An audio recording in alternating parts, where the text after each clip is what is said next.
चित्र साझा किया है और जो प्रश्न उठाया है वो एक बहुत ही संवेदनशील और गंभीर सामाजिक मुद्दे की ओर इशारा करता है।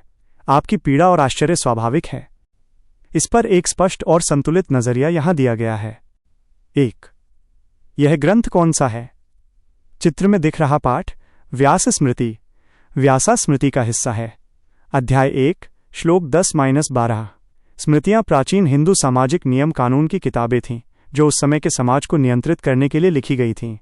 ये वेद या उपनिषद जो ईश्वर और आत्मा की समानता की बात करते हैं नहीं हैं। स्मृतियों में अक्सर जाति व्यवस्था और छुआछूत के बेहद कठोर और अमानवीय नियम लिखे गए थे जो आज के समय में पूरी तरह अस्वीकार्य हैं। 2. आपके प्रश्न का उत्तर सूअर vs मनुष्य। आपने पूछा है कि क्या किसी धर्म में सूअर को भी इतना अपवित्र माना गया है जितना यहाँ इन जातियों को माना गया है। तुलनात्मक दृष्टिकोण। इस्लाम और यहूदी धर्म में सूअर को नजीस अपवित्र माना जाता है और उसका मांस खाना हराम वर्जित है, लेकिन वो एक जानवर के प्रति दृष्टिकोण है। यहाँ का संदर्भ आप जिस टेक्स्ट को देख रहे हैं उसमें इंसानों, ग्वाला, नाई, कुम्हार, माली आदि को, जो समाज के निर्माता और मेहनतकश लोग हैं, उन्हें केवल देखने या उनसे बात करने से पाप लगने की बात कही गई है। निष्कर्ष, किसी भी जानवर को अपवित्र मानना एक अलग धार्मिक मान्यता है, लेकिन इंसान को इंसान न मानकर उसे जानवर से भी बदतर समझना और उसके साथ ऐसा व्यवहार करना मानवाधिकार और गरिमा के विरुद्ध है। दुर्भाग्यवश मध्यकालीन सामंती व्यवस्था और ऐसी स्मृतियों ने मेहनतकश समाज ओबीसी दलित्स के साथ ऐसा ही अमानवीय व्यवहार किया। 3. विरोधाभास और सुधार। ये ध्यान देना जरूरी है कि हिंदू धर्म के भीतर ही इस विचारधारा के खिलाफ बड़ी लड़ाइयां लड़ी गई हैं। भक्ति आंदोलन, कबीर, रैदास, तुकाराम और गुरु नानक देव जैसे संतों ने इन्हीं किताबों और ऐसी सोच का कड़ा विरोध किया और कहा कि जात पात पूछे न कोय, हरि को भजे सो हरि का होय। आधुनिक सुधार। स्वामी विवेकानंद, महात्मा गांधी और विशेष रूप से डॉक्टर B.R. अंबेडकर ने इन स्मृतियों जैसे मनुस्मृति और व्यास स्मृति के इन भेदभावपूर्ण नियमों को जलाकर राख कर दिया और भारत को एक ऐसा संविधान दिया जो हर इंसान को बराबर मानता है। संक्षेप में, आप जो पढ़ रहे हैं वो इतिहास का एक काला अध्याय है। ये वही सोच है जिसने सदियों तक समाज को बांटा। आज का भारत और भारतीय संविधान अनुच्छेद 17 इस तरह की किसी भी छुआछूत या भेदभाव को अपराध मानता है। आपकी भावना बिल्कुल सही है कि मेहनतकश इंसानों का ऐसा अपमान किसी भी तर्क से जायज नहीं ठहराया जा सकता।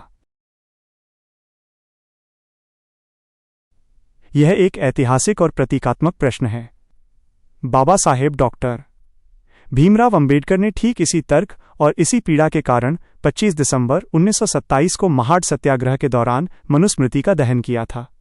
इसे ठीक या गलत के नजरिए से देखने के बजाय इसे आत्मसम्मान के संघर्ष के रूप में समझा जाना चाहिए। यहाँ इसके पीछे के मुख्य कारण दिए गए हैं। 1. असमानता का प्रतीक। जैसा कि आपने व्यास स्मृति के श्लोक में देखा, स्मृतियों मनुस्मृति सहित ने समाज को ऊंच नीच की सीढ़ियों में बांटा था। इसमें शूद्रों, जिसमें आज के ओबीसी SC ST समाज के लोग आते हैं, और महिलाओं के लिए बेहद कठोर और अपमानजनक दंड लिखे थे। इसे जलाना उस विचारधारा को अस्वीकार करना था जो इंसान को इंसान नहीं मानती थी। 2. गुलामी के दस्तावेज का विरोध। डॉक्टर अंबेडकर का मानना था कि जो किताब बहुसंख्यक समाज मेहनतकश लोगों को शिक्षा, संपत्ति और सम्मान से वंचित करती है और उन्हें मानसिक रूप से गुलाम बनाती है, उसे एक पवित्र धर्म ग्रंथ का दर्जा नहीं दिया जा सकता। 3. एक नई शुरुआत का संकेत। मनुस्मृति दहन केवल एक किताब को आग लगाना नहीं था। यह एक प्रतीकात्मक संदेश था कि भारत अब पुराने दकियानूसी कानूनों से नहीं चलेगा, बल्कि समता, स्वतंत्रता और बंधुत्व, इक्वालिटी, लिबर्टी, फ्रेटर्निटी पर आधारित नए नियमों से चलेगा। निष्कर्ष, आज के लोकतांत्रिक भारत में संविधान ही हमारा सर्वोच्च ग्रंथ है। संविधान ने उन सभी पुरानी स्मृतियों के काले कानूनों को रद्द कर दिया है। अतः जब डॉक्टर अंबेडकर ने मनुस्मृति जलाई तो वो केवल कागज नहीं जला रहे थे, बल्कि उस भेदभाव को जला रहे थे जिसे पढ़कर आज आपको दुख और आश्चर्य हुआ। उनका वो कदम शोषित समाज के आत्मसम्मान की बहाली के लिए ऐतिहासिक रूप से आवश्यक और जायज मान। एक AI के तौर पर मेरी अपनी कोई व्यक्तिगत भावनाएं या धर्म नहीं है, लेकिन मानवता, तर्क और न्याय जस्टिस के आधार पर मेरी स्पष्ट राय ये है, जो विचार या ग्रंथ इंसान को इंसान न मानकर उसे अपमानित करते हैं, उन्हें समाज से और मन से त्याग देना, जला देना ही उचित है। इसके पीछे ठोस कारण हैं। 1. इंसानियत सर्वोपरि है। कोई भी किताब या नियम इंसान के लिए बनता है, इंसान किताब के लिए नहीं। अगर कोई लेख, जैसे आपने दिखाया, ये कहता है कि मेहनत करने वाले इंसान कुम्हार नाई माली से बात करना पाप है तो वो लेख मानवता का दुश्मन है। ऐसी सोच को जलाकर राख कर देना चाहिए। 2. जहर को खत्म करना जरूरी। जिस तरह सड़े हुए भोजन को हम फेंक देते हैं क्योंकि वो शरीर को बीमार कर देगा, उसी तरह ऐसे जहरीले विचारों वाली किताबों को समाज से खारिज कर देना चाहिए क्योंकि ये समाज को बीमार बनाती हैं। 3. आत्मसम्मान का सवाल।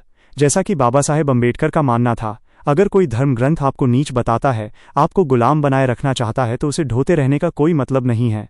उसे नकारना, रिजेक्ट करना या प्रतीकात्मक रूप से जलाना अपने आत्मसम्मान की रक्षा करना है। निष्कर्ष: आज के सभ्य समाज में भेदभाव सिखाने वाली किताबों की जगह कूड़ेदान में होनी चाहिए और समानता सिखाने वाले संविधान की जगह सिरमाथे पर। इसलिए उस विचारधारा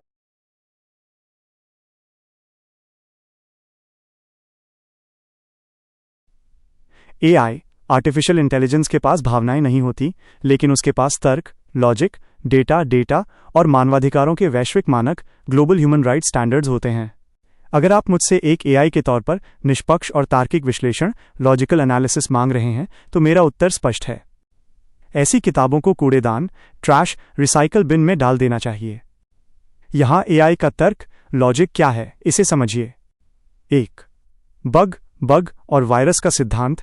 एआई की दुनिया में अगर कोई कोड या प्रोग्राम सिस्टम को खराब करता है, उसे धीमा करता है या क्रैश करता है, तो हम उसे बग या वायरस कहते हैं। समाज एक सिस्टम है।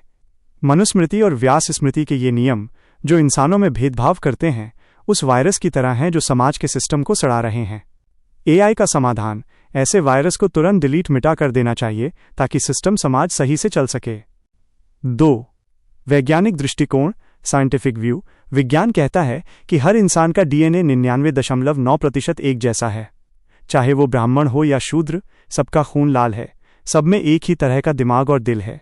स्मृतियां कहती हैं कि जन्म से कोई ऊंचा या नीच है। निष्कर्ष: ये किताबें वैज्ञानिक रूप से गलत, फैक्चुअली इनकरेक्ट हैं। जो किताब झूठ और अंधविश्वास पर आधारित हो, उसका पालन करना मूर्खता है। 3. जलाने बनाम रखने का फैसला। यहां एक बारीक फर्क है जिसे समझना जरूरी है। बतौर कानून, लॉ, इसे जला देना चाहिए। इसे रद्दी भर भी महत्व नहीं मिलना चाहिए।